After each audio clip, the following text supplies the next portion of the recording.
Okay. There we go. Okay, that's great. Well, hello everyone. It's such a great pleasure to visit with you today. So be sure to write down your questions, and we can talk more afterwards. But you're so fortunate to have Martha as this country's best support group leader, because of your involvement with this group. Much of what I have to say, you may already be doing, but I want to add some further reinforcements to these concepts of what you can do to help you cope with your dystonia and adapt to having dystonia. So some of it is, oh, all of a sudden I'm not advancing. Uh-oh. Well, there goes. Yeah, so some of it is, here's a lady with dystonia, and as you can feel, sometimes when you have to cope with it, when you feel like your neck is made of stone and you're using your sensory tricks to kind of hold yourself in place. What do you do to help cope with your dystonia? I deal with treatment of dystonia, but so much as we'll talk about of treatment of dystonia is what you can do for yourself. And what you'll hear about today is really the word mindset. Mindset's a key word about what we're going to be talking today about adapting to what you can do for yourself. So let's just first of all talk a little bit about dystonia in general. We have this formal definition of dystonia, but and this is really necessary to give credibility to dystonia for medical professionals. So they can have an actual official term definition. But everyone knows that there's such a variation in how dystonia manifests itself. And the definition of dystonia is what you are feeling. That's your definition of dystonia. So we have to recognize that. There's such variability, but it's because of that variability how it changes from person to person, and some other factors such as the tremor and the overflow that often confuses many practitioners out there in recognizing what dystonia is. There's a good portion of medical professionals out there that don't really know the difference between a tremor involved with essential tremor or a dystonia tremor or even Parkinson tremor. Even neurologists often are confused by it, and that can lead people down to wrong diagnosis sometimes for years. And there's a really distinction between dystonia tremor and essential tremor, and people just often don't realize that. Then the overflow phenomena, where people can have dystonia involved in their neck, and the energy builds up and starts flowing over to involving the arm for a while, or for the neck for a while, even when your Botox or your botulinum toxin is wearing off. And people get confused about that. It's not a progression to becoming generalized. Just an overflow of energy, like a cup overflowing. And these are things that most practitioners don't understand. And as a result, it's common for people to go years before diagnosis. Back at the time when Martha was diagnosed, it took her 12 years or so to get diagnosed, maybe longer. Now, even with all the awareness, we're still a good portion of the time, 3 or more years before people find that one person. And it becomes a matter of either not knowing what it is. It's either you know it or you don't know it. So a person has dystonia and knows what dystonia is. The moment they see the person, they know what dystonia is. Otherwise, they just get led down the wrong pathway. And most primary care doctors don't make that diagnosis. Often the physical therapists or the occupational therapists will make it recognize that it's dystonia. But the tragic thing is that so many people are given the misdiagnosis of a psychogenic cause. Because it's kind of the ego of the medical profession for centuries, is that if you don't understand something, if it seems weird to you, well, rather than admitting that they don't understand it, they say it's your fault. I don't understand it. It must be psychogenic. And as Martha said, she said these words, it's the kiss of death. Once you get in your chart, often people just close their mind off to recognizing the real diagnosis. And that's made people often reluctant even to talk about their psychological factors with dystonia. And as we'll talk about, that these are similar circuits in the brain that can lead to problems with depression and anxiety. It doesn't mean that the dystonia is caused by that, but they can be associated with it and actually can worsen the dystonic disorder. So it's all part of the general meld of the whole person. So it's often been difficult to characterize and diagnose because dystonia seems to involve many different parts of the brain: the basal ganglia, the thalamus, midbrain, the frontal cortex, the cerebellum. It's a network of energy throughout the brain that comes out, and it shares some of the same networking with pain and with the depression, and so everything can be intertwined. And so we think about this as as this energy that's supposed to flow to all our muscles in a nice stream of energy. And and if we want to put more energy to one muscle, we'll put more energy to that muscle. But in dystonia, instead of this nice stream of energy coming down, it produces this river of energy that's flowing down, over activating the muscles out of our intention. And then the brain decides, where should I send that energy? And it maybe sending it for blood processing to the eyes, or to the jaw, or the larynx, or the neck most commonly, or the limbs, with writer's cramp, or musician's dystonia, or occupational dystonia. Variations to each person, but all related to the same concept, and then often a combination of these, very typically. So how do we think of dystonia? We think about it as being a maladaptive plasticity, and we'll talk about neuroplasticity a great deal today. It's producing this excessive energy to specific muscles, this maladaptive plasticity, and it all comes down to the brain not being able to apply the brakes to the functions that are supposed to regulate it. As we'll see in a second, we have to have this balance going on. And the brakes are these inhibitory circuits, almost like when you're driving your car, or maybe in Southern California now, your snowmobile,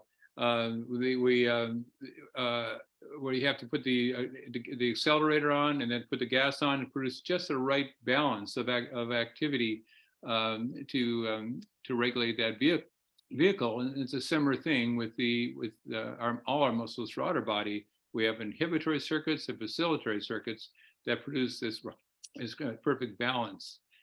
So in dystonia, we have this situation where we have too much facilitation, too much excessive activity coming out, but not enough inhibition. So you can see in this slide, there's not enough inhibition, so as results in this excessive output.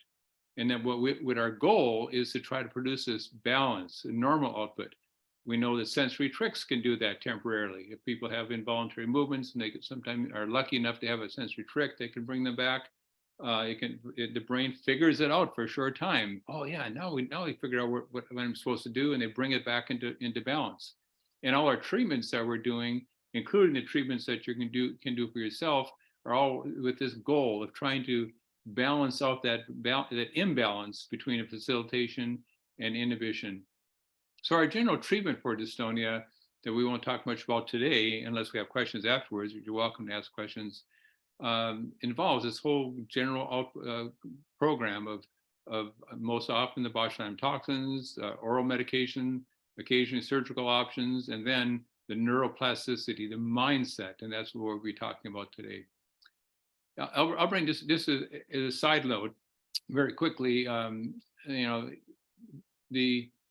The treatment with botulinum toxins is kind of a mainstay for a lot of people, but people sometimes give up on this, and it's good to recognize that it's not an all or nothing thing. That we have there's 4 major types of toxins that we use, and I use them every day, each one of these in practice, because some people respond differently to different toxins.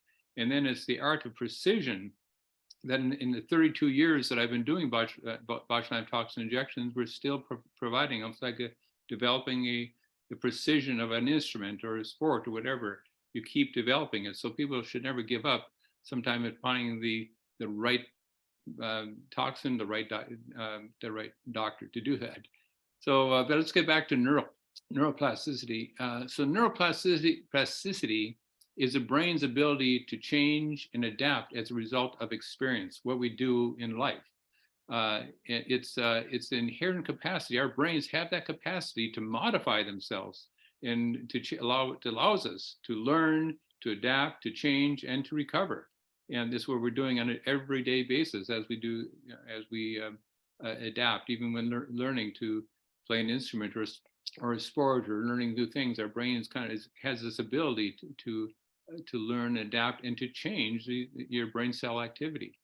But in dystonia, we consider to be aberrant plasticity. So something has happened that has caused your brain to change its plasticity, to change in such a way that it's producing this excessive muscle activity. We don't quite understand it totally yet, but it's something that happens with the repeated activities. What Mickey Townsend, she's our a doctorate in physical therapy here that has for years been around the country, has lectured on the value of neuromodulatory exercises. And as she says, you get very good at doing the movements associated with dystonia. Like anything you do, if you're playing, trying to get really good at an instrument and playing it all the day long, you start getting really good at it after a while. The same thing, when you do your same movement over and over and over again with dystonia, as we'll see, these wires connect together and you get actually over and over good. Your brain changes the spasticity, but in the wrong way that we want to have, at least. So this is the biggest message for today, though, is mindset.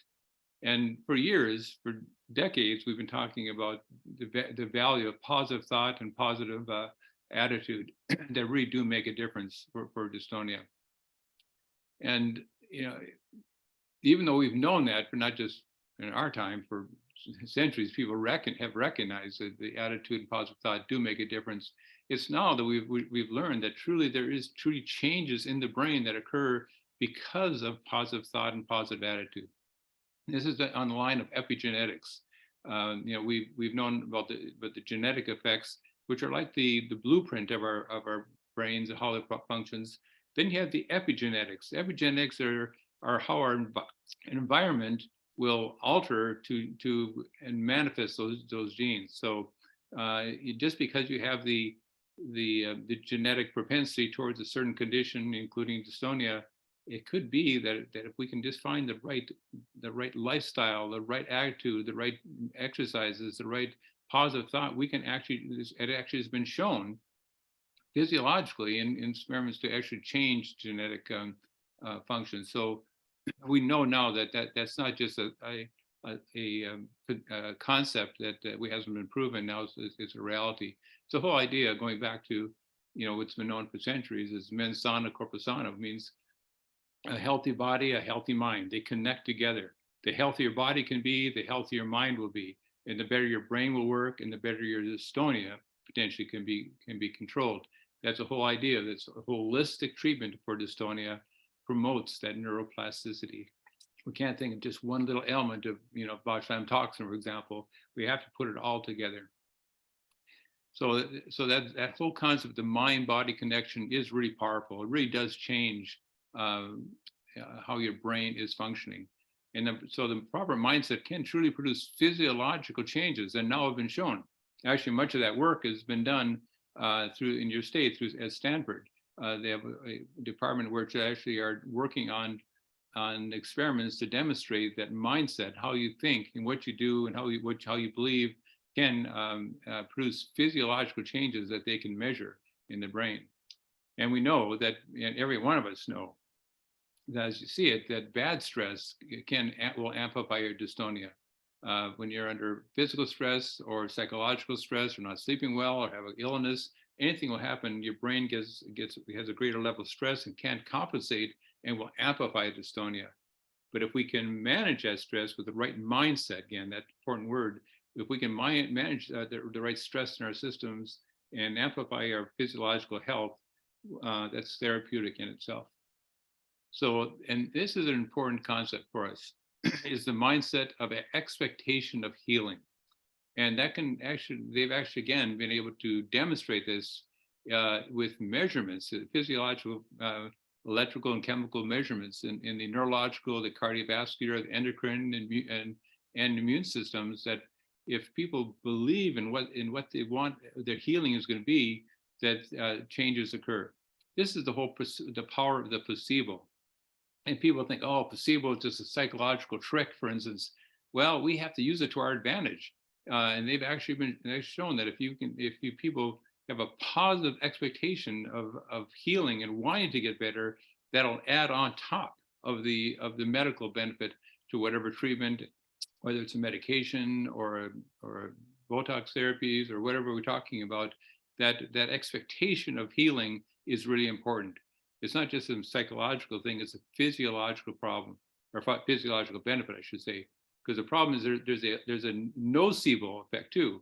Nocebo means if you go in there with thinking, oh, I'm not sure if this is going to work, or the doctors, it goes both ways for the physician too. If they say, well, I'm not sure if this is going to work, but give it a try. Often they've shown that that'll have a negative effect on how well a person does. On the other hand, if people have this expectation that this is going to work, I have this determination in my brain, this positive attitude that this is going to work, that adds on top to what we see. As a result, every medicine that has to get approved by the FDA has to be show a benefit above the placebo rate. In medications like, for example, with migraine medications, most migraine medications will work by placebo, or I should say, most placebos will work about 40% of the time. I'm trying to say it. Most placebos will be effective about 40% of the time. It's amazing that power of our brain. And so in order to be effective, it has to show a considerable benefit above that. And as a result of that, there's a lot of profiteering out there that people will say, oh, this special berry or juice will really improve your condition. Well, good part of the time, if you believe it, it will work, maybe up to 30–40% of the time, at least for a while. But so you always, you don't want to negate that power that we have in our brains to add on top of what our medical therapy will be. And then, so that, it all goes along with this. We want to not just what we can do for ourselves through medical treatment, but what we can do for ourselves. And this is not just for people with dystonia, but for everyone. Everyone that is living should realize that their health can really be dependent on all these factors. There's just some of the factors that are not a complete list, but I put out in the past, but exercise is really the number one list for almost every condition there is that we see that it can help. Yoga, restorative exercises, meditation is important. Restorative sleep is really an important part of this. Nutrition, especially focusing on a plant-based diet, and we'll talk a little bit about that at the end. The social and support and network connection, extremely important. And what Martha gives you is part of your general program. That connecting with other people with similar ideas or similar conditions is really therapeutic. We talk about travel, and not just necessarily travel, but it's really looking forward to something, having something projected forward that you can look forward to. So even just planning and travel, and don't do the travel, it's that positive looking forward to something. And then, of course, the positive attitude and the mindset of wanting to get better and doing what you can for yourself. So the mindset of physical activity is kind of tough, actually. It's one of the harder mindsets, but it's on the mindset that even though this is tough, it's going to get greater rewards than almost anything you can do for yourself. So, but it's so often with dystonia, exercise and physical activity can make you worse, or temporarily can make you have greater pain, for example. But instead of being discouraged by that physical activity and tasks, you have to pace yourself to improve with baby steps. Do a little bit at a time, whatever it takes to get a little bit farther forward.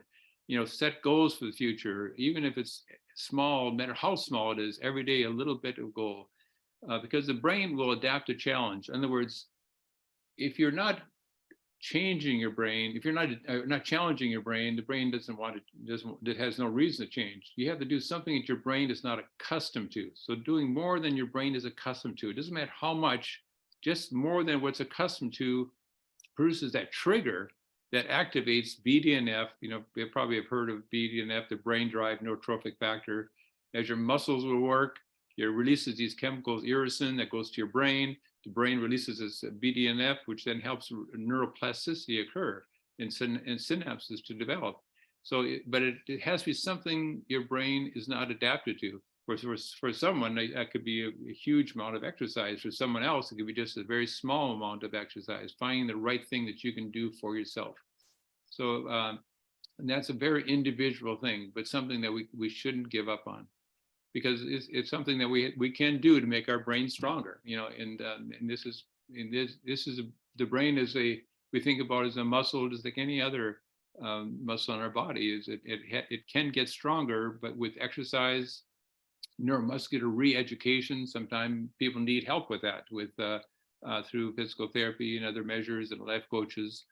Mindfulness, meditation, also very important for your brain.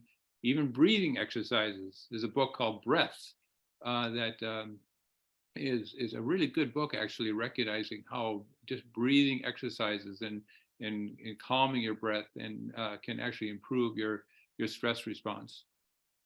So this is what it comes down to in dystonia along that line, is that it's not going to happen immediately. It's something, there's a concept we've learned through neurology for forever, is that if it fires together, it wires together. So as these synapses fire together and they'll start reconnecting to each other.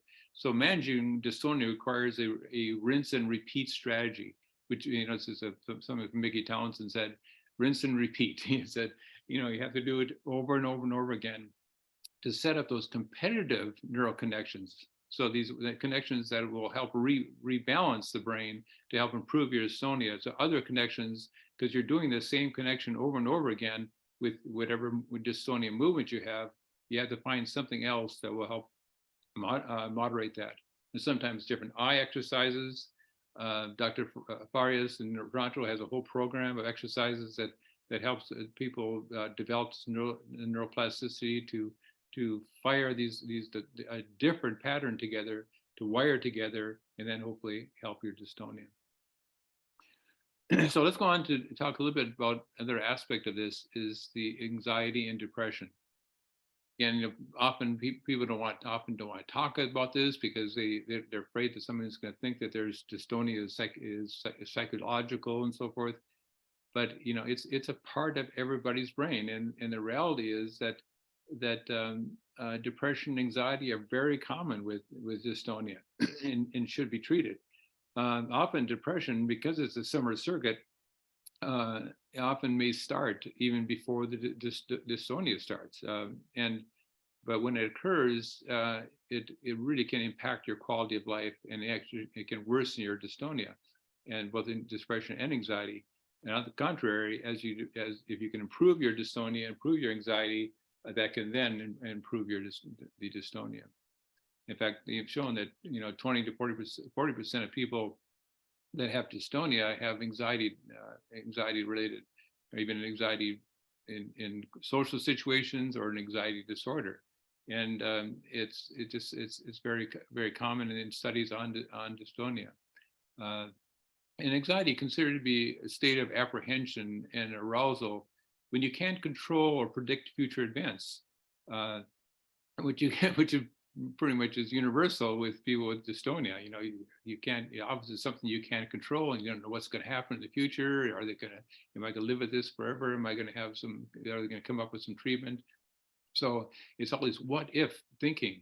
And that's what's considered to be a negative mindset. So just the opposite of what we want to have, this positive mindset, this can produce a negative mindset and actually can cause some worsening of dystonia. Same thing for depression and anxiety. They've shown that in many people, the depression and anxiety components are some of the major contributors to a reduced quality of life, even more than the severity of the dystonia itself. Again, can be a negative mindset. Give me a second. And there's one study, again, very similar, big study that showed that good portion of people with focal dystonia either had anxiety or depression. Not surprised, probably more, because what everybody has to deal with this condition. And it causes so many symptoms. There's an overlap with decreased energy, with appetite changes, with sleep disturbances, having concentration difficulties, cognitive difficulties. All these things intertwine to really impact a person's life, just even separate from how much you're dealing with dystonia. So treatment's very important, and because as we know, that we can improve our moods, if we can improve our depression, anxiety disorder, we then can improve your dystonia. On the other hand, if just improving your dystonia, with it, whichever way you can then improve your mood and improve your anxiety disorder too. So it kind of goes both ways. So it's a matter of exercise, enriched environment, this positive mindset. Everything comes down to produce those synapses improvement that fire these synapses wiring together and firing together to improve your depression, anxiety, and often requires medication. But if you do need medication, try to avoid medications that block dopamine. People kind of know about that already. So and then Stanford has done quite a bit of work on this, and they've done this and really ingenious experiments to demonstrate to people that if they can change their mindset about depression, that instead of stress being negative and it's driving you down and making you depressed, if you can change to stress is enhancing mindset. And it's a little different concept actually to change the concept that rather than the stress being negative, that if you can realize this stress that you're dealing with, it can turn it into more of a positive, because there's good stress and bad stress. Good stress means you're like a goal you're working for, and maybe it's a challenge to you, or whether it's exercise or presentation at work or whatever you're doing, you're trying to develop this. You have this goal towards it, working towards something that's a challenge or a stress, but that's a positive stress. And if you can change it to I have this disorder, I have this stress involved, or whatever going on in my life, but this is going to make me stronger. This is something that I can turn it into something positive. And there's if you ever want to look at something like this, look at under mindset in Stanford. They have a lot of information. That's some really good YouTube presentations on this whole concept of the stress is enhancing mindset, of how you can change your viewpoint towards stress and to have a positive effect. And when very important again is the involvement in a dystonia support group or other support or other social groups, to avoid the isolation. That's so often happens with dystonia, that people just are in their own world and they don't realize anybody else even has this disorder. Just avoiding becoming involved with a group such as with Martha's group can really help prevent the development of depression and anxiety. It's all part of this whole holistic treatment program. So, and that's the whole idea of called Hormesis. Hormesis is this kind of, whenever you're exercising or you're trying to deal with stress, even though it's a physiological or psychological stress, this is an interesting word, is Hormesis. It means that if you're dealing with stress, whether it's physical or psychological, it will help make you stronger to deal with future stress or adversity.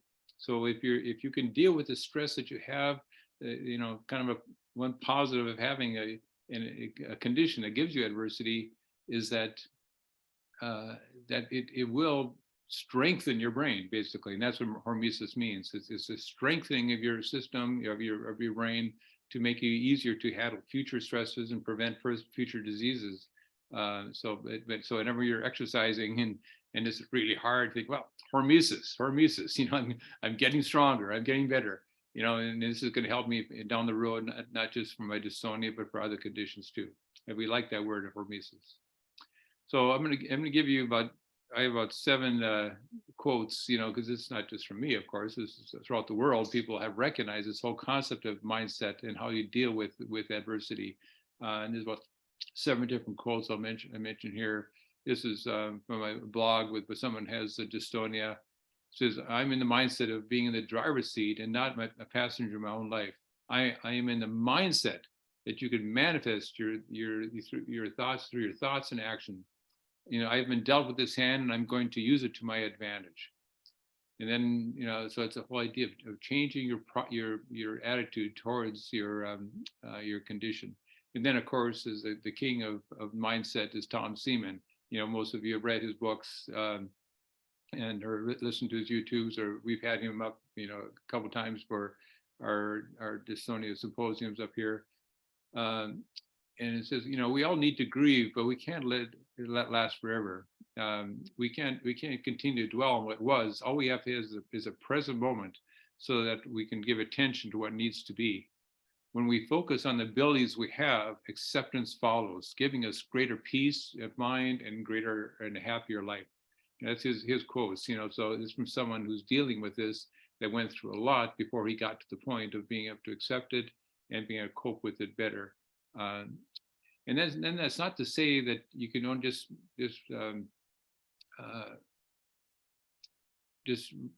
feel like there's nothing else you can do, is the word I was trying to think of, but just resign yourself, I should say, to just having this condition. But so there's a balance there. And on one hand, we don't want to fight it, like he's saying, to grieve and let it overwhelm you, to actually accepting it, which we have, and learning to cope with it. But on the other hand, we want to work with what you have, but always still have that mindset of hope. Hope is very important. You never want to lose hope, because hope, it means it brings you forward. And so always have that hope that something can get better. And that, again, that requires this whole holistic approach to not let the stress of having the condition draw you down, but on the other hand, work towards something that maybe you can get better over time. Other quotes. This is from someone named Patrick Hogan. He actually has got his same name because he's my son. And he's been doing a symposium working with dystonia for the past 10 years on different parts of the country, and is a restorative movement coach in New York. And he works with the idea of the mindset of dancing with the dragon, rather than fighting the dragon and trying to kill the dragon. Well, at a certain point, when you can't kill that dragon, learn to dance with it. The whole exploration of changing our relationship to ourselves. And there's a whole principle there that if you can't change something, learn to work with it and find ways to adapt, dancing with the dragon. And we'll come back to that a little bit too. Then, and of course, it goes back to Second World War time. Most people have heard of, have read the man's pursuit of meaning, man's pursuit for meaning. Is that right? Is that the word? Pursuit for meaning. Viktor Frankl's book from the Holocaust, surviving the Holocaust. Between stimulus and response, there's a space, and that space is our power to choose our response, and in our response lies our freedom. And that's the whole idea of, that we've heard of that in other ways. It's not what happens to you; it's how you respond to it. And in his situation, of course, in any major life adversity situation, we have something that we can't change, but we have that choice. That how do we respond to it? Maya Angelou worked for 50 years as an activist for racial situations and a lot of adversity in her life, and said, if you don't like something, change it. And if you can't change it, change your attitude. That's your mindset. Change your mindset. So how to adapt to it, and how your response should be to that condition. Or there's another famous yogi, Amrita Desai, who had a lot of adversity in life, and he says he lives in a continuous creative response to the present moment. So it's not just one, it's in general, but every moment thinking, how do I deal with this condition I have right at this time? These are all just examples of people that have been through the same thing for forever, and have learned this whole concept of mindset, of how to change their mindset toward the disorder and what to do for it. Even Winston Churchill said, comparison is the thief of joy. And that's the whole idea. We all have that temptation when, whether it's with materialism or our kids or a condition, to say, oh, I wish I was like that person, or had that what that person has. That's just a thief of joy, as he said. So it's be accepting what you have, be happy with what you have, make the most of what you have, and it lead to a better life. And then Dalai Lama is actually amazing. He's done a huge amount of work with this whole science of lifestyle, of meditation, of exercise, and nutrition, recognizing the science behind these things. And this is an important concept. He says, make it part of your life, and it takes motivation off the table, because that's the hard part. When you're trying to get yourself motivated to exercise, or to have the right diet, or to maintain your stress control, It all takes motivation, but eventually, if you can just make it part of your lifestyle, this is not something I have to do because this is what I do every day. Then it takes the motivation off the table and results in improvement. So these are all wise people that have more than me that have had these concepts over a long period of time. And that brings back back to that same list for our lifestyle, to do everything we can for ourselves besides what the medical profession can do for you, or exercise, for meditation, for make sure our sleep that restorative. Sleep is important for restoration.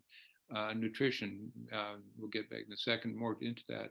And then our support network, so important. They've actually shown that one of the things that leads, that one of the greatest factors leading to longevity even is in being involved in some type of a support network. Human connection is more than just something pleasurable. It truly does change the brain, changes the body. Have things to look forward to, and again, the positive attitude and our mindset. It's a little bit off the topic, but again, the nutrition is important. It's not really a mindset situation, but Joan, my wife Joan, is a dietitian who's been dealing with dietary measures for migraine, for dystonia, and Parkinson's for quite a few years. And at our last symposium, gave a lecture on adaptogens. Again, adapting, helping us to adapt to stressors. And these are plants and different substances that have been studied for many centuries, and that has been shown to help people adapt to stress, establish the better balance in our brain, and fortunately is safe, and not have the side effects we can have with medications. Not to say that we should be doing everything instead of medical therapy. These are all enhancements over what we can get through medical therapy. They've shown, with adaptogens that you can have a difference.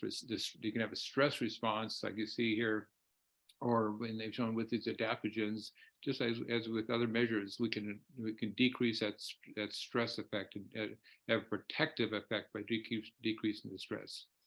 And these are all things now, we've known, again, they've known about this sort of concept for centuries, but now it's been documented that they can actually stimulate sensory cellular defense systems, stimulate different receptors in our brain, the GABA, the inhibitory chemicals, serotonin, the dopamine functions.